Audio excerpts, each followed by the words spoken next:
Hi, ಮತ್ತೊಂದು video start ಮಾಡ್ತಾಯಿದ್ದೀನಿ. Of course ಯಾರ್ದು ಒಂದು ಔಟ್ಫಿಟ್ ಚೆಕ್ ಆಯಿತು. ಅದಾದಮೇಲೆ ವೀಡಿಯೋನ ಸ್ಟಾರ್ಟ್ ಮಾಡಿದೆ. ಸಿಕ್ಕರೆ ಬೈಲಿನ ವ್ಲಾಗ್ ಅಂತ ಹೇಳ್ಬಹುದು. ಓಕೆ, ನೆಕ್ಸ್ಟು ನಾನು ಎಲ್ಲ ಆನೆಗಳನ್ನೂ ಇದರಲ್ಲಿ ತೋರಿಸ್ತೀನಿ. ಇದು ಒಂದು ದೊಡ್ಡ ವ್ಲಾಗ್ ಇದೆ. ನನ್ನ ವ್ಲಾಗಲ್ಲಿ ಹೋಗಿ ಚೆಕ್ ಮಾಡಿ, ನನ್ನ ಯೂಟ್ಯೂಬ್ ಚಾನಲ್ಲೇ ಹೋಗಿ ಚೆಕ್ ಮಾಡಿ, ವ್ಲಾಗ್ ಇದೆ.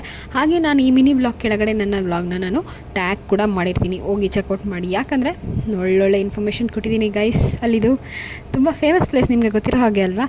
ಸೊ ಹೋಗಿ ನೋಡಿ, ಆನೆಗಳ ಬಗ್ಗೆ ಏನೇನೋ ಹೇಳಿದ್ದೀನಿ, ಗೊತ್ತಾಗಬೇಕಲ್ವಾ. ಅದಕ್ಕೋಸ್ಕರ ನಾನು ಹೋಗಿ ನೀವು ನನ್ನ ವೀಡಿಯೋನ ಚೆಕ್ಔಟ್ ಮಾಡಬೇಕು. ಹಾಗೆ ನನ್ನ ಚಾನಲ್ನ ಸಬ್ಸ್ಕ್ರೈಬ್ ಮಾಡ್ಕೊಳ್ಳಿ, ಮಿಸ್ ಮಾಡಿಬಿಡಿ. ನನ್ನ ಚಾನಲ್ ನಿಮಗೆ ಸಿಕ್ತಂದರೆ, ನೀವು ನನ್ನ ವೀಡಿಯೋನ ನೋಡಿದ್ದೀರಾ ಅಂದರೆ, ಇನ್ಫಾರ್ಮೇಷನ್ ಇತ್ತು ಅಂದರೆ ಪ್ಲೀಸ್ ಒಂದು ಸಬ್ಸ್ಕ್ರೈಬ್ ಬಟನ್ನ ಕ್ಲಿಕ್ ಮಾಡಿ. ಇದು ನನ್ನ ಶಿವಮೊಗ್ಗದ 2ನೇ ವ್ಲಾಗ್ ಆಗಿರುತ್ತೆ. ನೆಕ್ಸ್ಟ್ 3ನೇ ವ್ಲಾಗ್, ಮಿನಿ ವ್ಲಾಗ್ ಕೂಡ ಬರುತ್ತೆ. ಆ ವ್ಲಾಗ್ ಕೂಡ ನಿಮಗೆ ತಲುಪುತ್ತೆ ಅಂತ ಹೇಳ್ತಾ, ಈ ವ್ಲಾಗಲ್ಲಿ ಏನೇನು ಮಾಡಿದ್ದೀನಿ ಎಲ್ಲ ಕೂಡ ಕವರ್ ಮಾಡಿದ್ದೀನಿ. ನಮ್ಮ ಎಲ್ಲ ಫ್ರೆಂಡ್ಸ್ ಹತ್ರನೂ ರಿವ್ಯೂಸ್ ತೊಗೊಂಡಿದ್ದೀನಿ, ಹೋಗಿ ಚೆಕ್ಔಟ್ ಮಾಡಿ. Thank you.